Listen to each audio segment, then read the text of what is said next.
case D462500, Zitch versus Zitch, set today for defendant's motion for relief from alimony. Plaintiff has an opposition and counter motion for a behavior order, sanctions, and award of fees. Counsel, kindly your appearance for the record. Good morning, Your Honor. My name is Carol Menninger. My bar number is 100, and I'm here with my client, Linda Stiffley. Good morning and welcome. And Russell, you are defendant, you are husband, and you're representing yourself, correct? Yes, ma'am. Ex-husband, I should say. Right. Welcome. Thanks. Let me just speak for a minute to this case, because what I know, Russell, you're representing yourself, and I don't expect you to know what attorneys know, but you're correct that the basic law, alimony is always modifiable, because things change, circumstances change, facts change. Sometimes people win the lottery, sometimes they become homeless. So honestly, the court likes modifiable orders.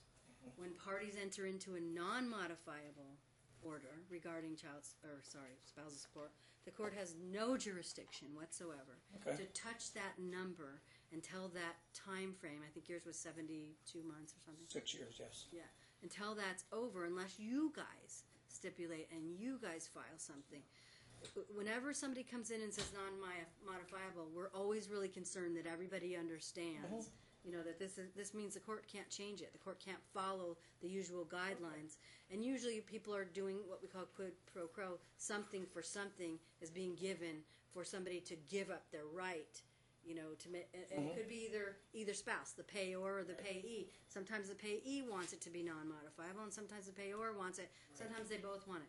But when that happens, the court is unable to really make a change because the jurisdiction's taking. And that was my question to you. I wrote you a letter and told I didn't read the letter. I don't know what letter. They probably didn't. They probably That's fine. sent it. Your office contacted me and said I had to go through the process of filing a motion. Oh, you mean you sent a letter to the department you. asking about that? Exactly. Oh, yeah. They were correct to tell you. And that's fine. You had to But I just wanted you to know what I did. Okay. So what you were trying to figure out is, do you have the opportunity to make a change? It would be as simple as a yes or no, and that's what I was looking for. I didn't need a court date. Well, let me tell you this, how you can get some free legal advice. Every Thursday afternoon, there is Ask a Lawyer in our self-help center. You just have to schedule your appointment prior to Thursday afternoon, and you can go down there. They usually have a set of lawyers that are there to answer any questions they possibly can. Thank you. But you can sit down, and then, Carol, if you want to argue some of your issues and for fees, you can. I don't know what your fees are. Yes. First of all, when my client was served with his motion, she only got one page of it, so we had to get the rest of it off the computer. And he does attach some letter that apparently addressed to you, asking you for advice. So I guess he didn't quite understand you. And the last time when you've told him this before, this is non-modifiable. All right, the other thing is, let me put through a few things here. I don't think I ever went through that whole explanation of why it's, I kind of am trying to let him see. No, you told him once before, and if you come back here again, I'm going to award attorney's fees. And so we're asking for attorney's fees today, but we have a couple of other things here. First of all, when he filed the motion, he did not attach an affidavit of financial conditions. Apparently then, when we were here the last time and you were ill, or right around that time, the end of last month, he did apparently file an affidavit of financial conditions. Of course, you would not be shocked to know that I was never served with that affidavit of financial conditions. As a matter of fact, the computer, when my paralegal ran it, shows that I guess no one was served according to the computer. I have, but where he stands on this is on his FDF, and this is the other thing. When we pull it up on the computer now, you know what we get? 3-page blank. We can't print it out. Oh, you don't have it? I have it. You have to go to the computer, and I have to read it on the computer because it won't print out. And why do you care when you know that it's not even going to be an issue? Well, I guess we don't at this time, but I'd like to clarify some inaccuracies that he has in the fact that he's not a terribly truthful person. His year-to-date income, he says, is $50,104. His salary, just in case you think this man is destitute, is $70,258. So it's not like he couldn't afford an attorney to come in here. Gross monthly income, $58.54. Deductions, he says he has no deductions. But he attaches paycheck stubs that shows he does have deductions. The next thing we have is his monthly expenses are $3,674. His assets are $232,476. His debt's $1,370. If his monthly expenses are $36.74 and his gross monthly income is $58.54, what he has there is obviously he's got an extra $2,200 surplus after he pays all his bills. A couple of other things. He tells you on one page that his vehicle, the '03 Durango, is free and clear, but then he puts a page on his affidavit or his financial disclosure form. He puts on there that he has a payment of $130 or something on that. So the whole thing is a little unusual. And the other thing is, my client tells me at the time of the divorce in 2011, that car was free and clear. I'm sorry, 2012, that vehicle was free and clear. So why would it be putting with, Maybe he has one. whatever $1 million? Of another vehicle, Your Honor. Doesn't say that, then it's not listed, is it? But I don't really care about that. I know you don't care about that. It's not The an other issue thing is, today. he was ordered He on the didn't lie last, today about that, 'cause last it order. doesn't matter because I can't really touch the alimony. the last order, he was told to provide an update within 10 days of his change of address. Well, obviously he didn't do that. So what we have here is, obviously, I've got that provided in my opposition to counter motion, and therefore I'm asking that he be sanctioned for that. The next thing we have here is, you can see the things in our opposition and counter motion, some of the stuff that he is pulling here. You want to Basically, he's claiming that it's my fault and his attorney's fault and my fault because we didn't explain to him what non-modifiable is. First of all, I represented Linda at the time of the divorce. I did not represent Russ. The other thing, and he had an attorney of his own that he seemed to be very proud of, and no problem with that. Jason has been practicing, Jason Stoffel has been practicing for I know in excess of 10 years. Does a lot of family law. I obviously know Jason. I've dealt with him in the past. This case was highly, highly contested. As a matter of fact, when we were here for the prove-up, he kept making all kinds of changes, back and forth and back and forth. And if you remember, we did a lot of changes in court and wrote this down. And then we redid it and retyped it and came back again. But it was signed and they were divorced on that date, and that was July of 2011. You also canvassed the parties. Do you not understand what this means? Do you understand what this means? Back and forth. Jason, obviously you can't say Jason doesn't know family law. I would be the first person to say he does, and you know he does too. He's qualified in family He's a law. very good lawyer. So, yes, he is. So then the next thing to come up and say, well, he didn't explain it to me. Not only did Jason explain it to him in open court, you questioned him in open court, and you also questioned my client, and you questioned the parties to make sure they both understood where they stand. So obviously this story is, Carol Miniger didn't protect me. Well, why would I protect him? He didn't pay me, that's for sure. And as a matter of fact, I'm asking definitely for attorney's Like I fees. said, his lawyer. He didn't understand it through his lawyer. I blame what I read. myself and him. That's who I blame. I don't blame Mrs. Meminger. Maybe you were interpreting it differently, but I got it that his But he lawyer. reads. This man is an intelligent man. He can read and Right, write. it doesn't matter. It's past. It's past. Fine. So all I'm saying is Mail address? blaming me and everybody else on his motion. It's enforceable under Grisham versus All Christian. right. That's why I asked those questions. It's enforceable under ECR 7.50. So it's, That was Jason's suggestion, is my understanding, but it also was canvassed by Jason. Do you understand this? By you, do you understand this? Right. For him to come in and say, I didn't know it was non-modifiable. Read. All right, the next thing we have here, Linda did remarry, that's correct, on November the 7th of 2013. But in the actual spousal support, when it's addressed here, very specifically says that it's addressed there that it is non-modifiable even upon remarriage. And it's $217 a month on a man who makes $70,000 a year. So it's not like, and then I gave her everything and left me with nothing. How come the man has $250,000? Positive, right now, assets, and $1,500 in debt. I don't Okay. think it's a lot, too much money. I think Right. he probably isn't happy to pay it and just wants to know if he has the right to change it. I think now he understands. He's been he here has- before and been Right. told that. On the same motion? Wasn't here Different before? motion? Not on that motion. The problem is, The one that I wasn't here for, and Bonaventure was here, right? Did you come in or you? He No. was here in proper person. we were here in front of you before when he You understand- questioned understand. one other issue in January. And the problem is, January 13th.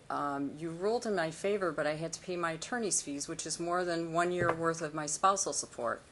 And it's like he's working the system. He keeps bringing me to court, and I Well, keep. you're gonna get fees fees today, no question about it. Well, every time he brings me, I lose a year of spousal support. And, how many So she times gets can he do this? $217 a month, 2 times 12 is $2,400, a little over $2,400, and she's paying that in, when she has to pay attorney's fees, it costs her the amount for the whole year, and he's doing this on purpose. And the until last you time do you what you said- said you would do previously, which is next time you do this, you're going to have to pay attorney's fees. And that I'm came out of asking your for- mouth.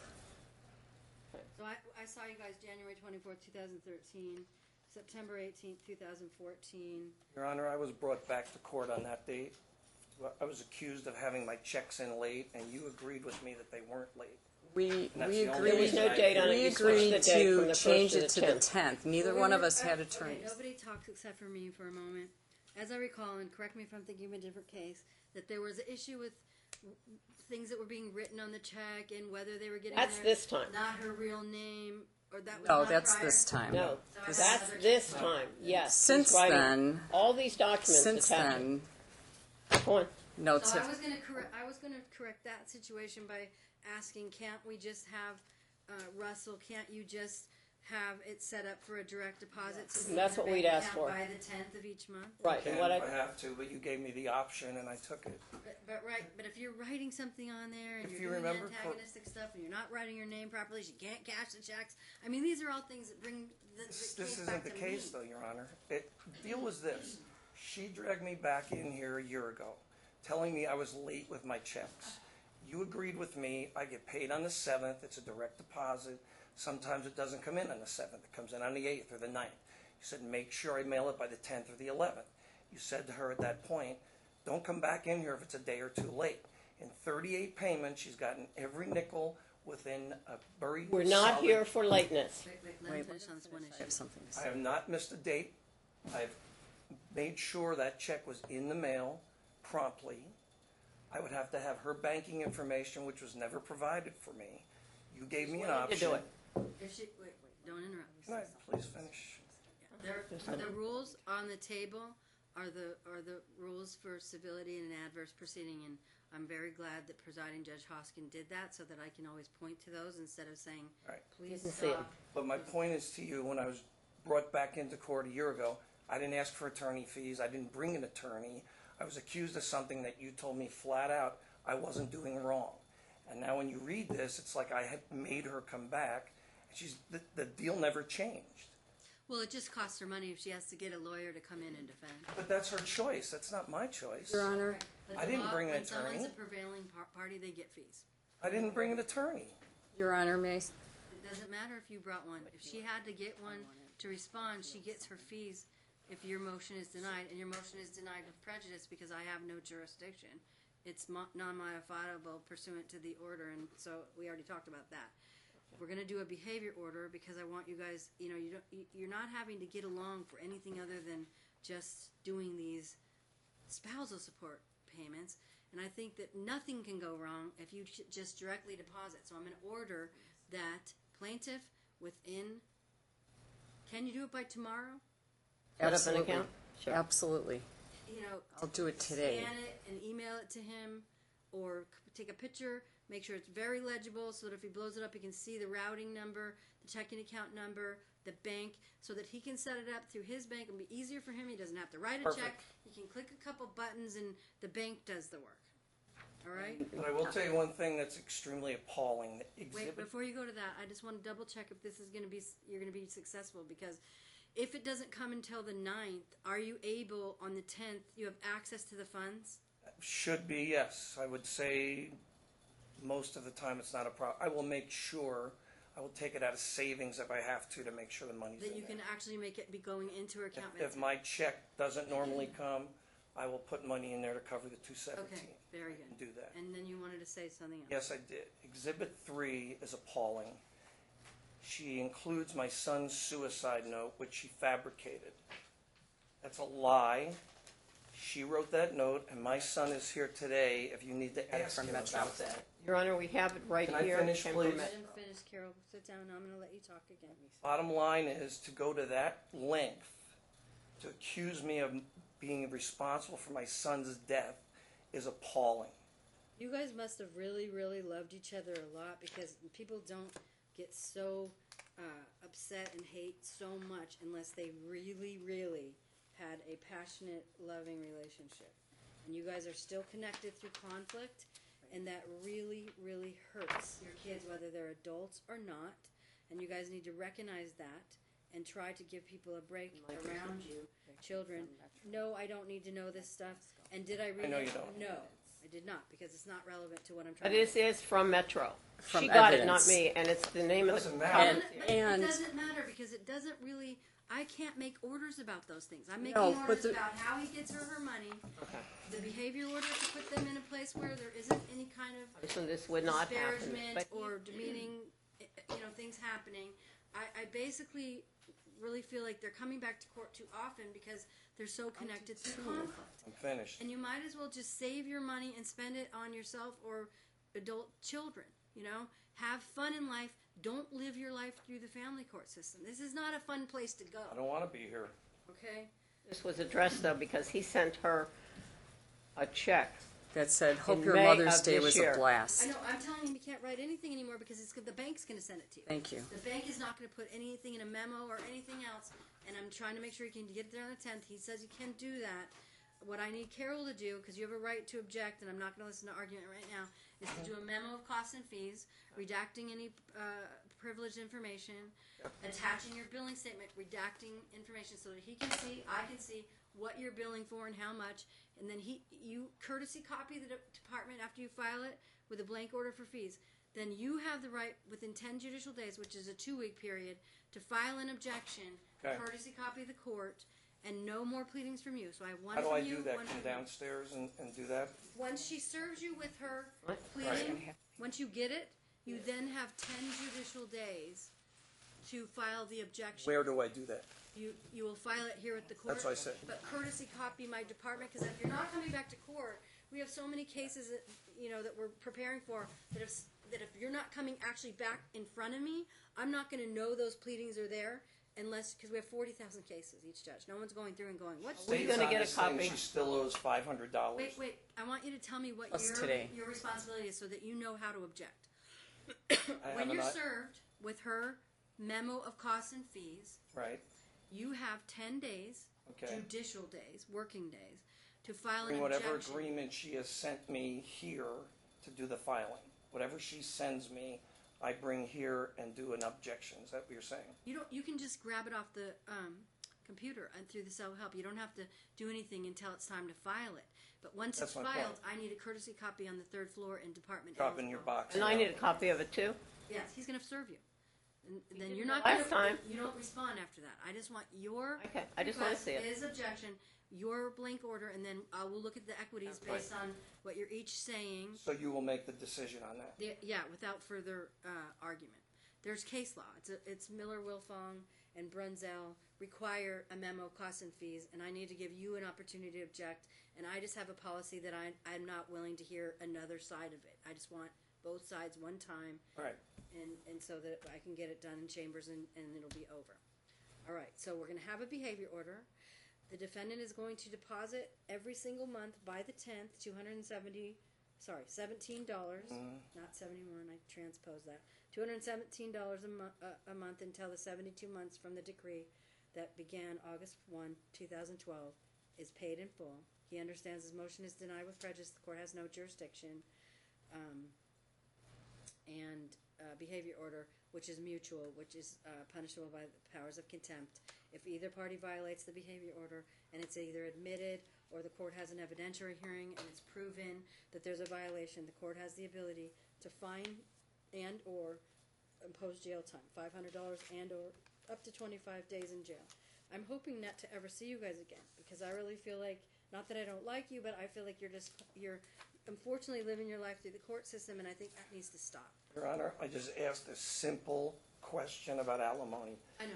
Now you can It's use as the simple as self-help that. center. The last thing, I know your docket is full. I know how busy you are. I don't want to tie anybody up. It's a simple question. In the future, go to ask a lawyer, and if you marry someone else, don't agree to non-modifiable. Don't worry about that. All right? Have a good afternoon, you guys. Thank you. Thank Can we you, leave Your Honor. before them? May we leave? He'll review and sign off on the order. Fine. I'd like to be able to leave first with my client. Or, Separately. preferably. You're all standing. Or can they leave Go, so we let can them move leave. separately? We'll give them 5 minutes. All right. Bye, everyone. Have a good We'll get kicked out. I know her. I already met her in the hallway, right?